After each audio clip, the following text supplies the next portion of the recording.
welcome back to another episode of the iFilmmaker podcast. My name's Ariel Martinez. With us, Mr. Mike Hernandez. That's right. It's me. That's you. That's who I am. How you doing, man? I'm doing good. How are you? All right. So today's episode, we had a little thing happen in a recent shoot, right? I'm not going to mention. You slapped me in the face in front of everybody. My hand still feels it. Bro, these are like football hands. Yeah. Bigger than my face. Receiver hands right Oh here. my gosh. I had you on a project. We had a big concert recently, Triller Fest, and pretty cool. Pretty cool. You weren't part of the concert. You couldn't be able to do that, but family time. you were able to be a part of the promo. Yes, that was Shoot really cool. for it. That was a super cool. I wish I was able to. I'm so do that glad too. you couldn't do it. No, you would have still been there too. I just couldn't have been there. Walk me through that project. We're promoting the concert that's coming up with Gente de Zona, which is cool. A really cool group there. Walk me through that project. What was that about? So it was a modern day flash mob where they would just stop traffic and just have a pop-up concert. Really cool concept. I know it's been done before, but this was really cool to be involved in it and literally be in the artist's face of Gente de Zona. Are we allowed to say their names? Yeah. Okay, cool. They. I'm here talking I'm Spanish. gonna be putting. If you're watching this on YouTube, I'll be putting the clips of the video that you edited. Nice. Onto this over this. So focus on all the B-roll with me in it. There you go. Yeah. We'll put all that stuff. Yeah. Telemundo had it. Univision had it. That's right. That's right. I was on that truck with them because there was a lot of news stations covering it, and you were on that truck with. Famous. You're famous. Famous. You're too big for this podcast soon. We can tattoo my signature on your arm. I'll put it right. Whoa, that's intense. There. So it was really cool experience. Yeah. We got there. We what was funny is they didn't know this, but I like their music. Oh, right? okay. There you go. But when they asked me, you know who the artist is, right? I'm like, yeah. I was like, I had no clue who they were. Yeah, it was really bad. So you I had heard their them. music. That happens to me all the time. I recognized their music. When I heard it, I go, oh, yeah, I love these guys. I just never knew who they were. Right. So I couldn't tell that. That It's one of those fake it till you make it kind of things. Like, yeah, I know it. Then I'm like looking for banners, looking for stuff, and I see the artist, and I'm like, okay, I hope I recognize Who him. are these guys? Sure enough, one of them passed right by me. I didn't even know who he was. And I'm like, oh, no. How many times has that happened? Oh, man. But no, it was cool. It was really quick, and got into the RV with them and got some stuff. There were so many people in there, which I was a little bit surprised with the whole coronavirus thing, but it was great, man. It was awesome. And then they painted the girls in like Cuban flags, body paint, and that was really cool. And so yeah, we got some good BTS stuff of the setup. We had a drone guy out there. He was amazing, phenomenal guy, and fully ready. And I told him, listen, you better have batteries. You better have no frequency issues. Take a pass or two. Figure this out. We get one shot. Right, because this is a flash mob that you cannot redo. Cannot redo it. There is no redo. It's a 6-minute flash mob where we're blocking all the streets. We're blocking this big intersection to roll out this big truck. It's not just any intersection. It's 49th Street and 16. It's like most people won't know what that means. All the Cubans drive through that. And have you ever driven in a Cuban environment? Oh yeah. Yeah, their blinkers are non-existent. I've always told my wife, if you drive defensively, you're gonna get in an accident in Hialeah. You have to drive aggressively. Yeah, you do. That's the safest route. Yeah. So it's not just intersection. Right, it's really busy. Yeah. So that was really cool. we blocked it off, and to do this performance that they've been practicing, and the job was we need to capture it all, right? And we had to capture reactions. We had to capture, obviously capture the performance, the actual artists that were going to be there.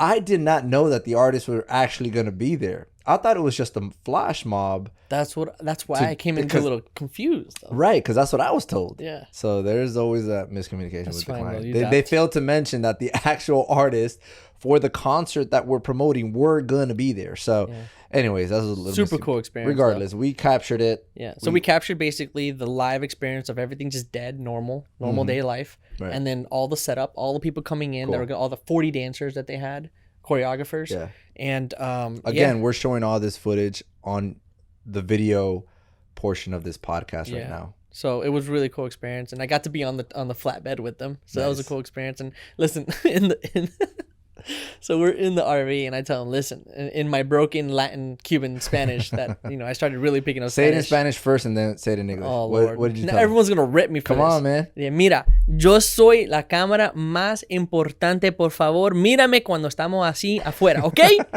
And they just laughed at me. I don't know if they were laughing at me or laughing with me. Now translate what you just said. I said, I am the most important camera. Focus on me when we get out there. Mind you, there's like 100 cameras out there. So did they do that? Yeah, they're actually really great. Again, I don't know their names. How awesome it is that you were able to direct them. Yeah, it was a really cool experience. And they listened. They were cool. Yeah. I mean, they were just like, they were there for the ride, man. Awesome. They were really cool about it. And sure enough, I was standing on top of the tow truck bed thing, and right on top, and he would play to my camera, and really cool. And then we had Adrian Ruiz out there as well. Mm-hmm. Yeah. Getting all the other shots of the people in the reactions, the dancers. Nice. And we could have used another 5 videographers out there to really get the whole experience, but man, we got so much. It was phenomenal. Yeah. It was really cool. And it was just interesting to see, we're surrounded by cops. They shut down the whole place just for us. Nice. Get out there and kind of run and gun. I awesome. had to think about like getting all the batteries that I need, worst case scenario. I had a backup card, God forbid. Like, you don't need it, but it's like you get one shot. So I had backups of everything in my pockets. I looked like a clown with like, big old fat. The news station's like, who's that guy with funny looking pants? Yeah. But, it was great. Cool, man. So I love that. It seemed like a cool event. I wish I was a part of it. But I had another shoot. But I was fully confident that you were gonna cover that well. Anytime there's a really cool shoot, please just be busy. All right. I'll make sure that I get called for the big ones. What I really wanted to bring up was the fact that we almost didn't have a drone operator for that day. So as I was running out of options, always my go-to is to just post it on social and see who responds. Well, if we backtrack just a little bit, sure. I was in charge of finding someone. I had someone, and then God, forbid these kind of things happen in production, but the person's mother had just passed away. Oh, that's like right. The day before. You had an operator. That's right. So everything was set. And then unfortunately I had to come to you, go, this is the situation. What do we do? And you're like, I'm going to post it on social because I've done that before. That's right. I forgot about that part. You had somebody. Because this was your... Because it was covered. Yeah, it was covered. But I mean, can't plan that. It was like 3 days before though. It was 3. So we had time. We had time. I think it was 2. But yeah, whatever. Yep. We had time.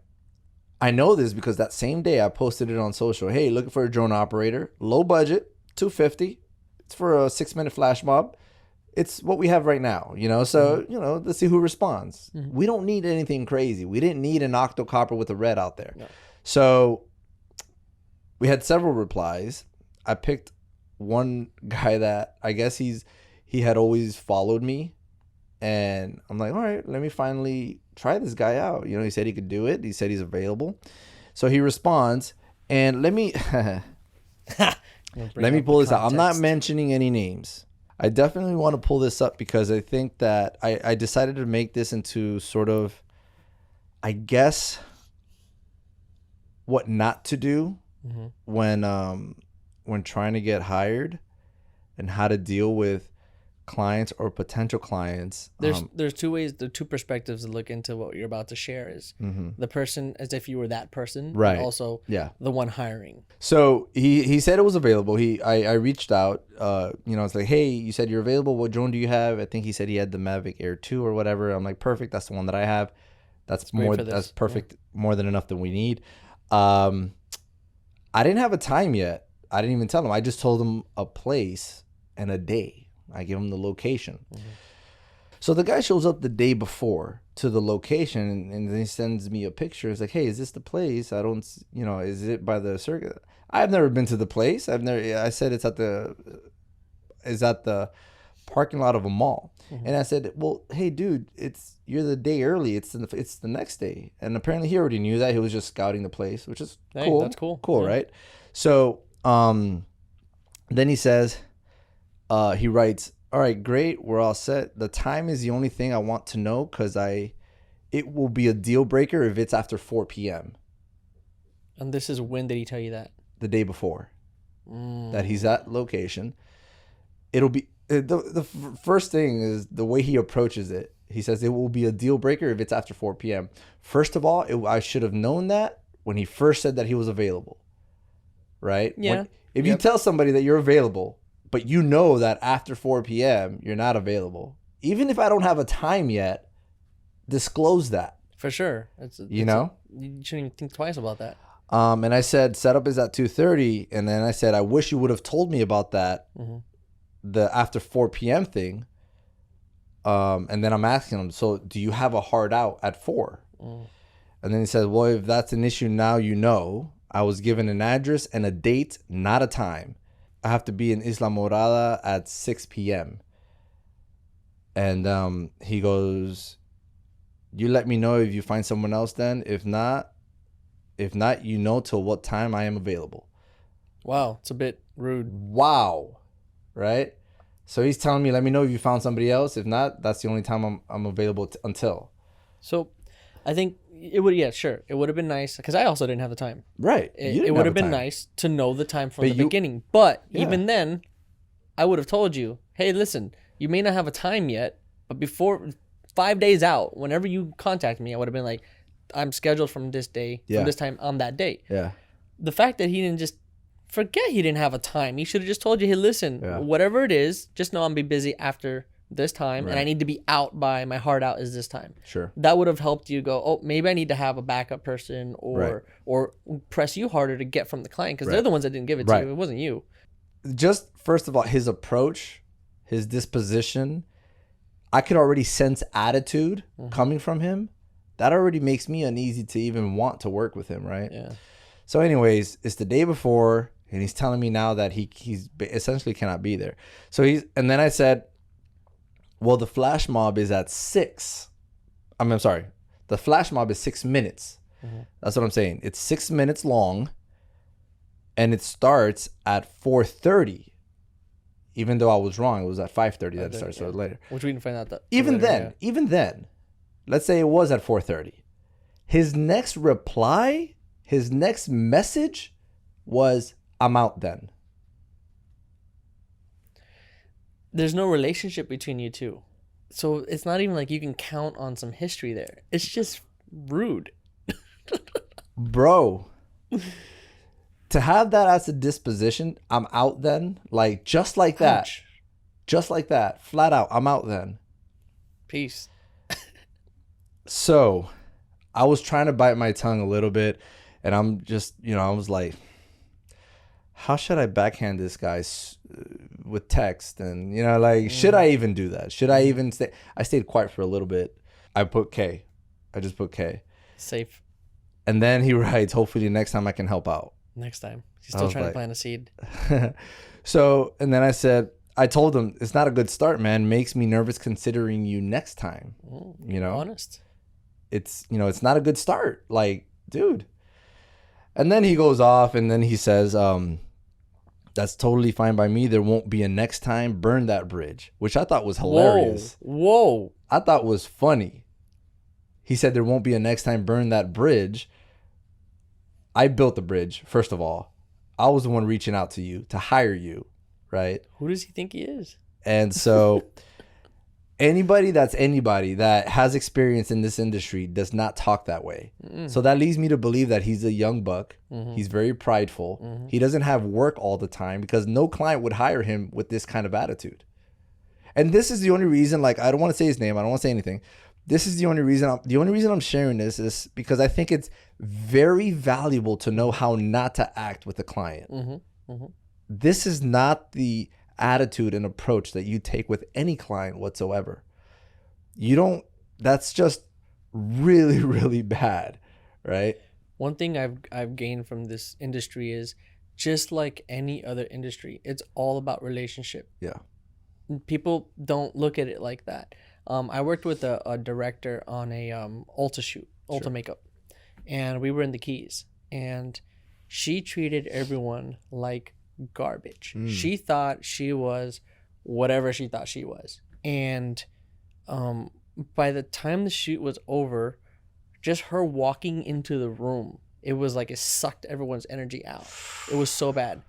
Then we were in an elevator, and you ever have a moment that you ponder about throughout the years, like if you wish you just would have said something, but it's like I bit my tongue, and she goes, well, it was great. Now, so I'm not gonna go into details of what she did, but Bottom line is, she yelled at me for something that was a very simple mistake. Something, and sure, it was my fault. I mean, simple. Did anything bad occur from it? Absolutely not. It was just process. The way she dealt with me, she degraded me down. She tore me down in front of everybody. Like, she had something against me, and I had barely even met her at this point.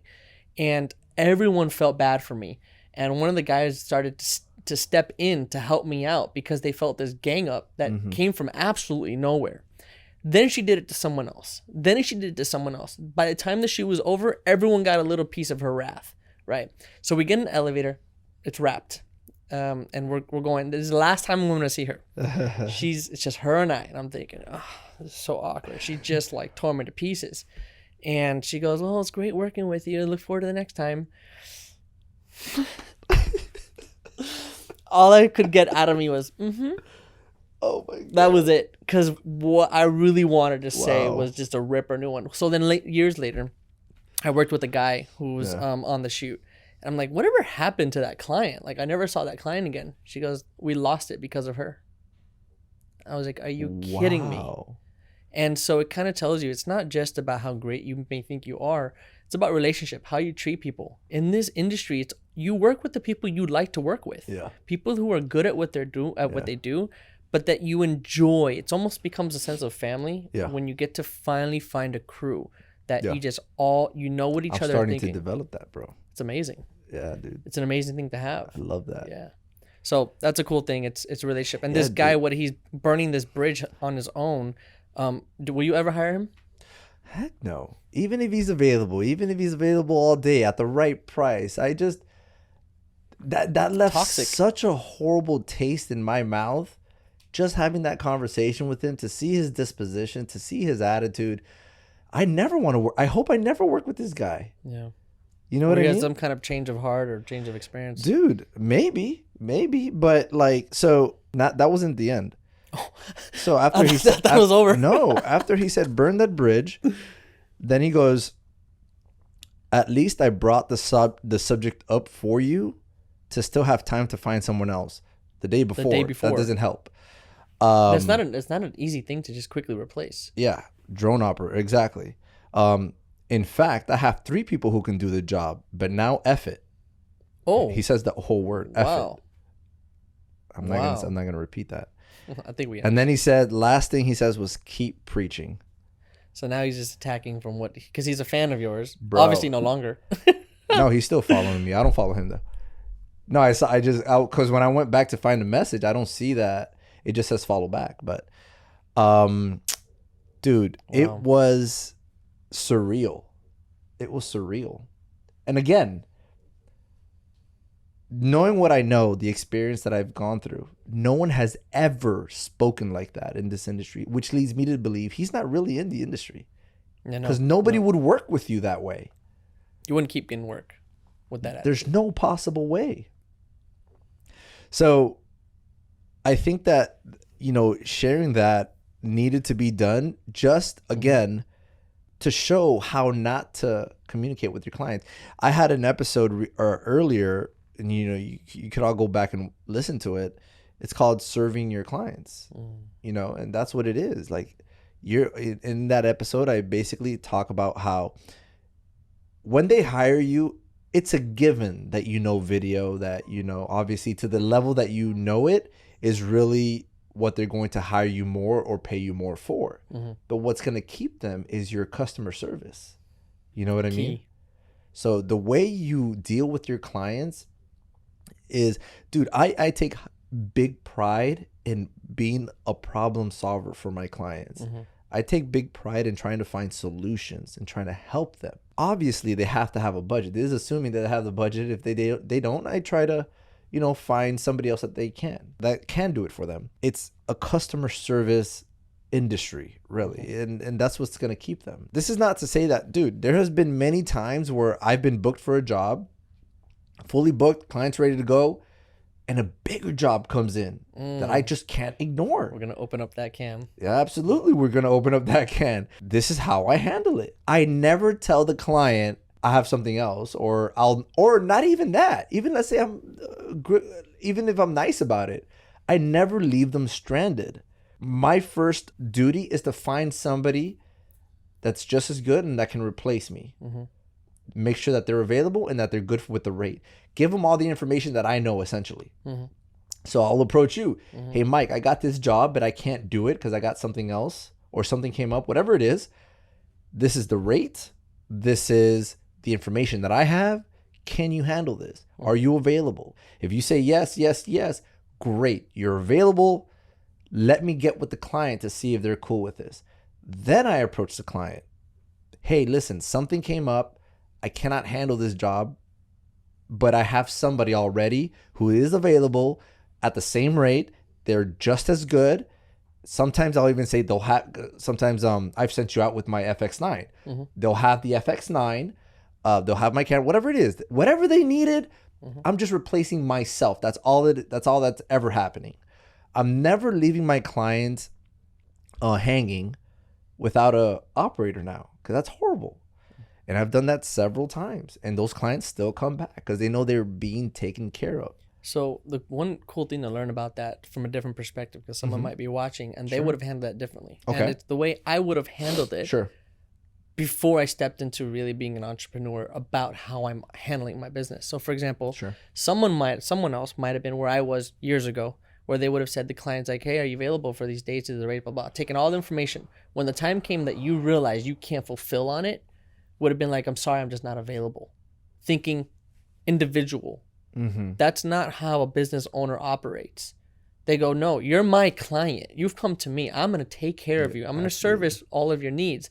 And so I had a big epiphany when I stepped into the realm of having people work with my company, under my company name, where I went, instead of just, hey, maybe contact this person or contact that person, or even just give them contacts for them to handle. I would talk to them and be like, hey, listen, this is the job. These are the hours. This is the rate. And then what I do is I tack on my own fee on top of it, which is normal. That's not a bad thing to do. That's normal business practice across all industries. Of course. And I found myself no longer losing clients. I actually kept them. They were happy. I would still, exactly. It just happened just yesterday. I couldn't take on an edit. So I had them. They've gotten used to now. Before, this client would say, can you handle this for me? This time, the way they contacted me, listen, if you're not available, can your team handle it for me? Their thought pattern of how I'm running my business has also shifted. And so it's thinking more broad, like a business, not like an individual freelancer, because that's where we get stuck. That is, so that's the transition. That is definitely a transition.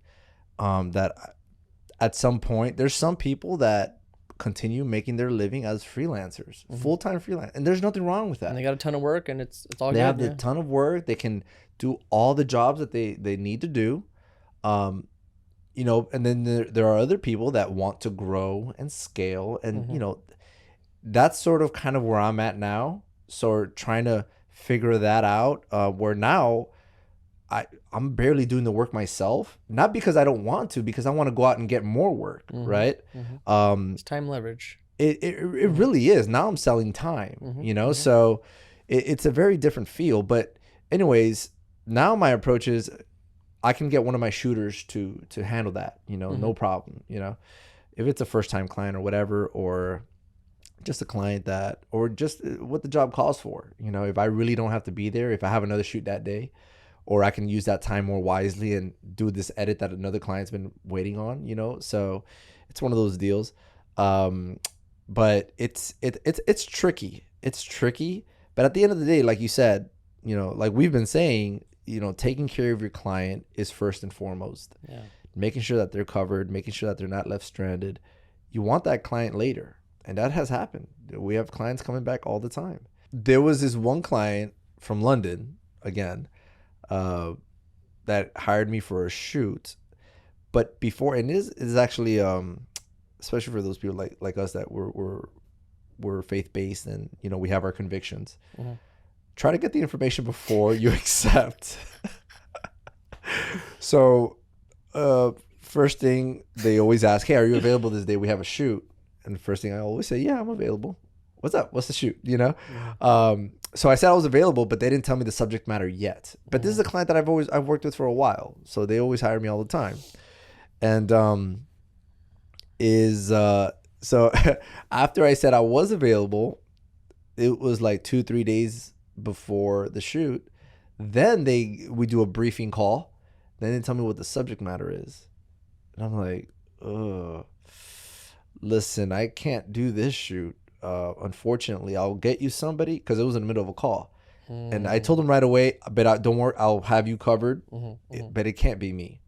And then, they were super nice about it. And they said, oh, all right, are you just not available, or are you just not interested in the subject matter? And I'm not interested in the subject matter.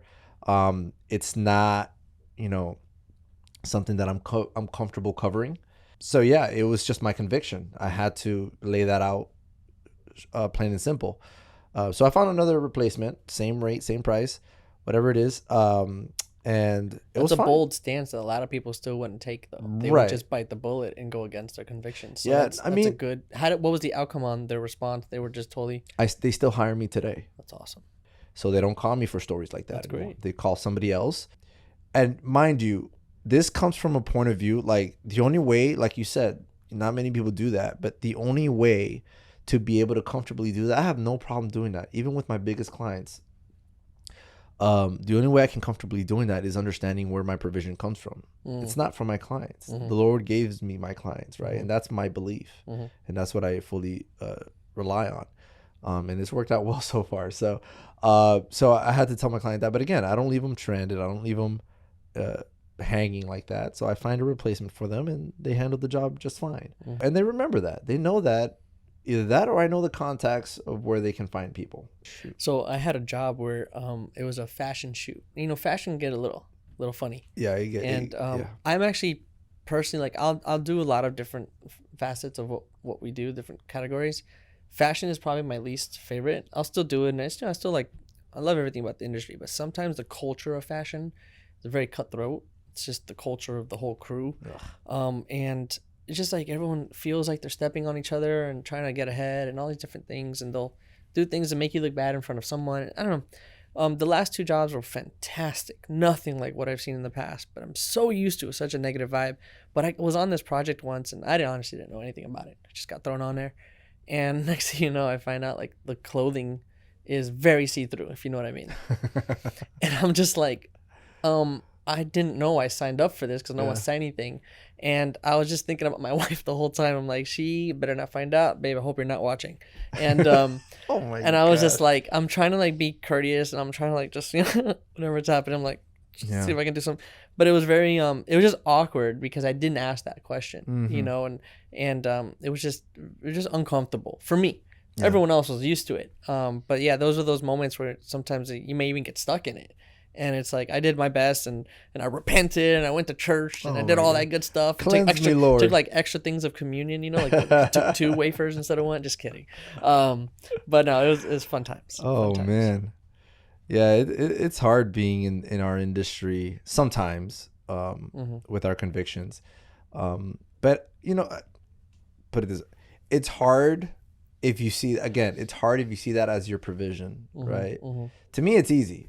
I have my convictions, and I know where my provision comes from. So that just means that you have to give up some jobs, if you're truly convicted. And there's always more. There's always more. It's like, there's always more. Always going to be coming around. One thing I have found is that the Lord always provides, after I've rejected something big. Always happens. It's almost like a reward for always obedience. Happens. Yeah, because that's really what it comes down to. Yeah, there was it's important to get that communication proper, to know what the subject matter is that you're shooting. And even today, I'll admit, I'm still guilty of not getting information.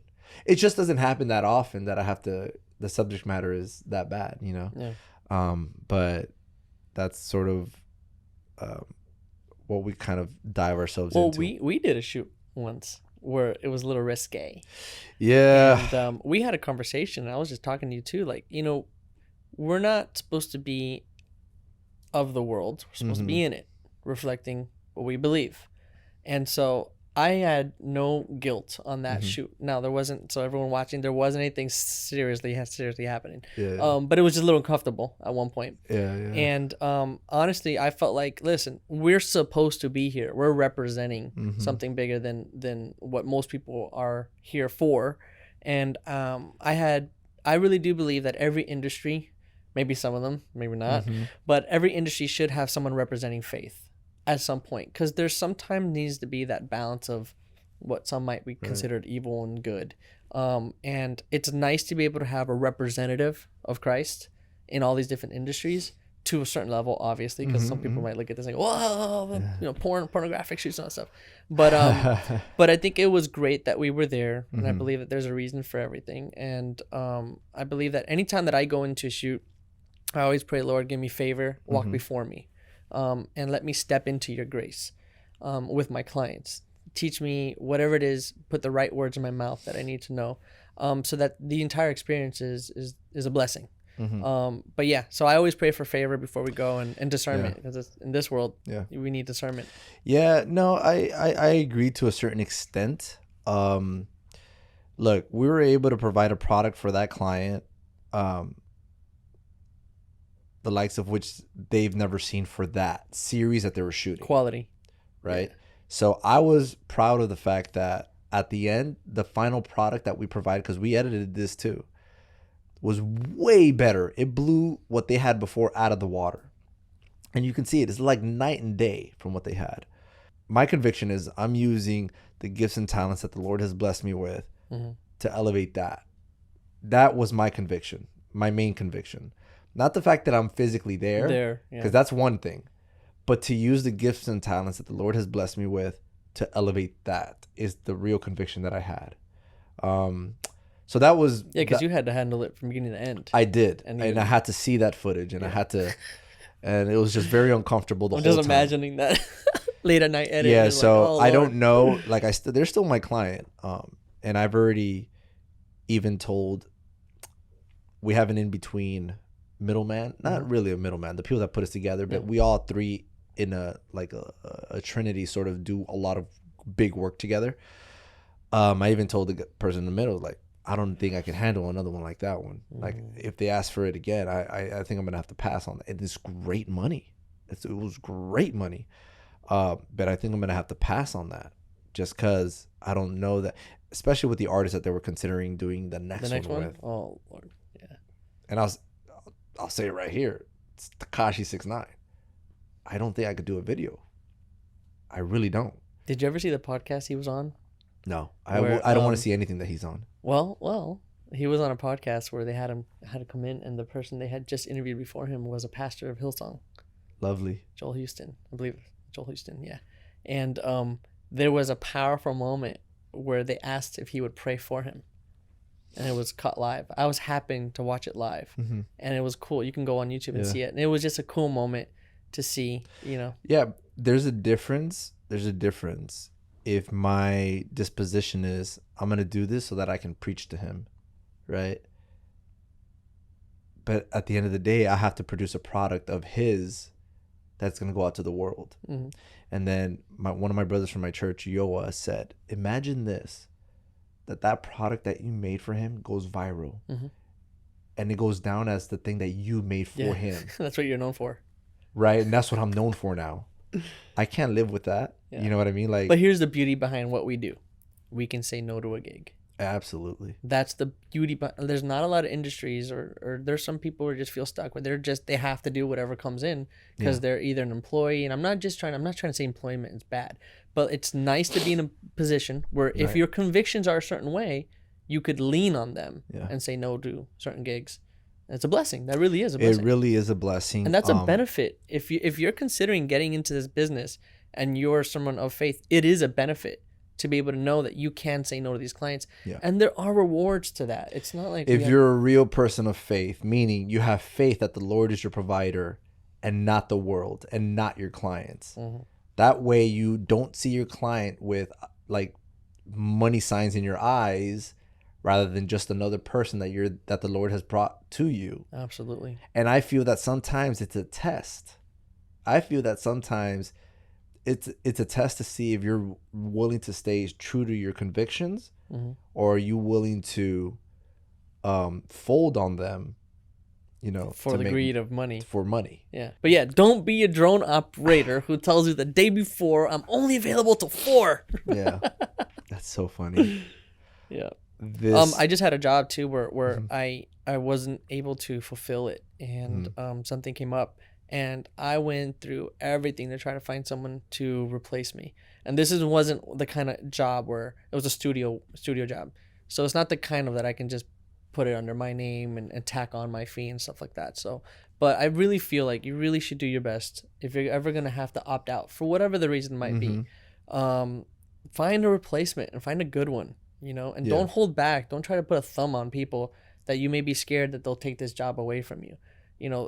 Understanding that that's good. Keep going. Our provision doesn't just come from our talents. It comes from a higher source. I believe, a man of faith. Yeah. And I do have a little stinker about the faith community relying so much on God's favor that they don't perfect their talent. Sometimes there's a stigma that anything that is of a faith-based is a lower level of quality. What you, and I believe I have, focused on is bringing more excellence because that's what we represent. And I really want to try to kill that thing where it's like the stigma is working with someone that's faith-based, you're going to get a lower level quality. Shouldn't be the case, first off. Sure. If you need to go back to school, if you need to get re-educated, you have to do whatever you have to do to set yourself apart. Bring excellence to what you do. And on top of that, you get God's favor on what you do. It's a win-win. Yeah. Yeah, that's something that irks me a little bit as well. Is that the quality of the faith-based media that's out there is not up to par with what the world is producing. But yeah, that's a whole nother episode that's a whole that we other can thing. Get into. Well, anyways, like always, you guys, thank you so much for listening and watching. If you're on YouTube, remember, if you want to watch the video aspect of this, we're over on YouTube. Watch a lot of the shots that we got for that flash mob that Mike got to direct.